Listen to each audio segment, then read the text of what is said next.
1 મિનિટનો કુકિંગ મંત્ર. પંજાબી ગ્રેવી આપણે ઘરે બનાવી છે અને એ બનાવતા જો ખાટી થઈ જાય તો શું કરવું જોઈએ? તો પંજાબી ગ્રેવી ખાટી થઈ જાય, હંમેશા ખાટી ક્યારે થઈ જાય કે જ્યારે એની અંદર ટમેટાનું પ્રમાણ વધી જતું હોય તો ટમેટા એક વ્યક્તિ દીઠ 1 ટમેટર, એટલે એવી રીતે તમે તમારે ધારો કે ઘરની 5 વ્યક્તિ માટે જો તમે પંજાબી શાક બનાવી રહ્યા છો તો 5 ટમેટા લેવાના છે.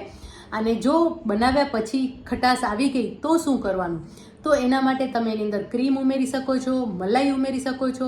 અને આ 2 વસ્તુ ઘરમાં હાજર ન હોય તો મિલ્ક પાવડર છે, મિલ્ક પાવડરને દૂધમાં ઉગાડી અને એ પણ ઉમેરી શકો છો. આ પણ હાજર ન હોય તો કાજુનો ભૂક્કો કરી કાજુનો પાવડર ઉમેરી શકો છો.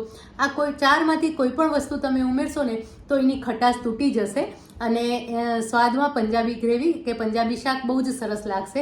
અને આ 3 વસ્તુ છે, જો મલાઈ છે તો 1 ચમચી જેટલી ઉમેરવાની છે, એ તમારી શાકની ક્વોન્ટિટી ઉપર આધાર રાખે છે. તો 2 થી 3 ચમચી જેટલું દરેક વસ્તુ તમે